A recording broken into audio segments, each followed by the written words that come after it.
all the other alternative sites are going just like that. And they're not talking about liberal versus conservative. They're not talking about infighting or political football issues. They're talking about liberty and freedom and family and community. They're talking about real issues. We broke through the smoke screens. We've broken through the little fake issues they give us, and we're coming together. And that's scaring the establishment to death. And these murdering, traitorous criminals had better be scared, because we're coming for them. That's right. Yeah. It goes on and on what's happening. And it's so exciting. I mean, Laura Ingram's plunging. Ann Coulter's plunging. All of them, all of their graphs on every rating service. And I get to see Arbitron, I get to see all the internal, it's going like this. And Malloy gets fired. And the truth is going like that. Again, they cannot sustain this. That's why they're racing to destroy net neutrality, to start shutting down the web, to force you on the internet too. That's why they're racing, and now they're having to move even quicker in their panic to dominate us. And the good news is that's waking up even more people that were never aware.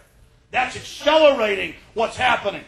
It's only accelerating it. And so if you're willing to stand up and speak out, and the hell with the consequences, there are people like myself way out front for you, my friends, canaries in the coal mine, we will bring this system down.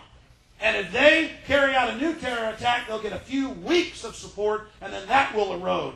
Their events aren't working for them anymore. The horrible things they're doing isn't working for them anymore. A lot of you have already heard this. Listen to my radio show. You've heard me on other radio shows. You know it's true. I do radio interviews every single day.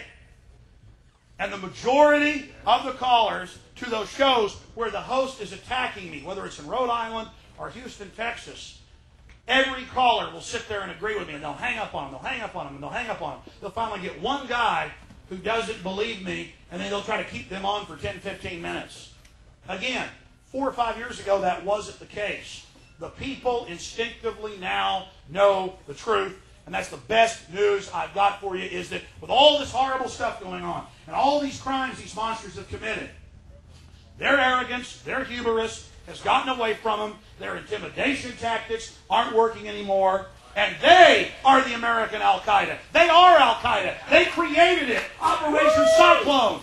They created the Mujahideen. They're the ones behind it all. And so when they call us the terrorists, I laugh at them, because we're bringing those terrorists to justice. You know, George Bush said the terrorists attack us because they hate our freedom. And in a sick, twisted way, that's true, because he fronts for the terrorists that did attack us because they do hate our freedom and because they want to take our freedom. Think about that. Everything they say is a little sick, double-meaning joke, and it's not going to work anymore. And let them steal the next election. They can't steal it nationwide. They will steal it in about 35% of the country. Let them steal it. Let the country see that the electronic systems are defrauding the people. Let everyone get even more enraged. Let the people learn the truth. Let them learn the reality. All right, I'm going to go ahead and take some questions, and I'll get to signing. And again, I want to thank Waterloo for having us here. God bless you.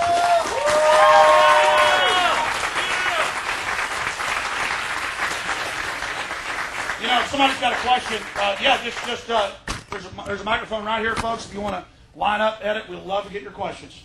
Alex, what's your answer to the Republicans who all they care about is the Second Amendment? And I called you about a week and a half ago about that guy out in Louisiana. He tried to get his friend to watch Loot changed, and he freaked out. Well, the reason he freaked out because all he cares about is gun control. What's your rebuttal to people like that? Well, I would explain to conservatives that only care about the Second Amendment that the two parties double team us. And the two parties work against each other. And one part of the agenda goes forward with the Democrats when they're in office. Another part goes forward when the Republicans are in office. And George Bush has, I kept saying doubled. Now I learned even more. Tripled the size of the Bureau of Alcohol, Tobacco, and Firearms. He's almost tripled the size of government. People go, well, he used to say double. Well, time's moved past. It's even, the whole government's almost tripled. But the Bureau of Alcohol, Tobacco, and Firearms has tripled. And I've interviewed Bob Barr, NRA board member, and he said Bush has actually been more anti-gun than Clinton. It's just conservatives aren't aware of it because they're not watching. And I've been at gun stores when I went to buy a shotgun, the same type Dick Cheney had to do that scientific test I did to show he was a lot closer. 15 to 18 feet. Yeah, he shot him a lot closer than what he said, 90 feet. More like 15 to 18 feet. And the guy behind the counter goes, "You're a liar. George Bush wasn't for the assault weapons ban." And then like 4 of the other employees walk over and they go, "No, Wilford, he did." He went, "Huh, what?" And so he was like, "I cannot compute." So, you know, Bush claims he cuts taxes, but then they give all these unfunded mandates to the states and jack up 50 other ones. You know, it's all smoke and mirrors. Take Neil Bortz pushing the fair tax. I'd love to have a national sales tax or a local one and not have the income tax. They're going to keep the income tax and give us a sales tax. And you can go back to the documents 10 years ago and see all of that. And that's going to bring federal control into every single terminal, every single business, every single place we are. They're going to do that. And so, you know, I always hit it from the angle of just showing them how they're being lied to. And so, yeah, a lot of conservatives think that Bush is going to save them on the Second Amendment, and if they don't, the evil liberals are going to get their guns. And in truth, Bush has used regulatory power to crack down on gun dealers, to shut down importation, and this is Bob Barr speaking, former congressman, NRA board member. They're using regulations to attack the Second Amendment without a bunch of chest thumping like the Democrats do, using gun control as a political issue. And the Democrats have now backed off of it because they realize now that's been the main mover in their loss of power.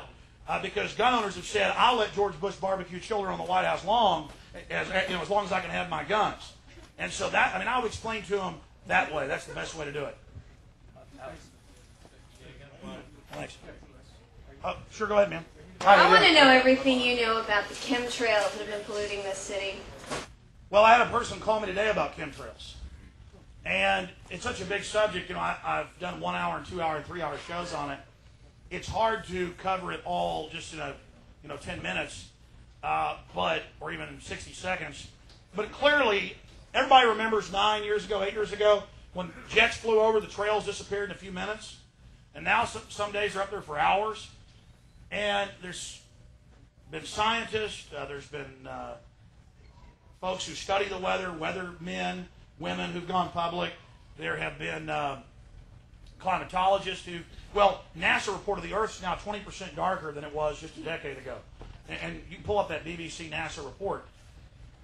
But at the same time, people point up and see any condensation trail, ice crystals, and think they're spraying us. But clearly, something's going on in the atmosphere that's making the trails stay there longer. And then there's all these hundreds of declassified documents where they use helicopters and low-flying planes to spray us for different things.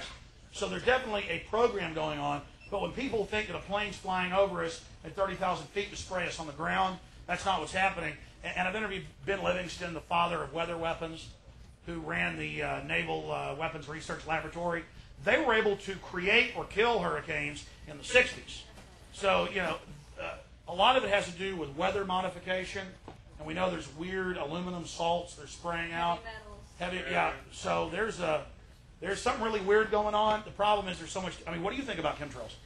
Instead of me up there just ranting about it. I don't really have a personal opinion. I've heard a mixture of things like the heavy metals and the weather modification, and that's just trying to fill in some blanks because I think I have as many questions as anybody else does. But it's disgusting when beautiful days like yesterday get covered by those things. That was all that was in the sky yesterday. They weren't even real clouds. Well, I am wondering why growing up the trail disappeared. Now they don't. Yeah. Can I throw out a website? It's, sure. www.carnicom.com. Oh, yeah. Cliff Carnicom. I've interviewed him. I don't know. That may be of help to anyone, though. No, that did help. Carnicom.com. That's awesome. Thanks for the question. Go ahead, sir. I was up there at Ground Zero with you this year, and I just thought you'd comment on the lack of media coverage. Every other person had an Investigate 911 shirt on, and the local media just ignored us. Well, that's right. The Loose Change Boys that I was with up in New York for the 5th anniversary, they handed out with one other group 2,000 black T-shirts. And 1,000 one day, 1,000 the next. They handed out 1,000 that Sunday night and 1,000 that Monday. And before that ever happened, there were just hundreds and hundreds of people all over the city. Investigate 9/11. 9/11's an inside job. It was wear a black T-shirt with a 9/11 message.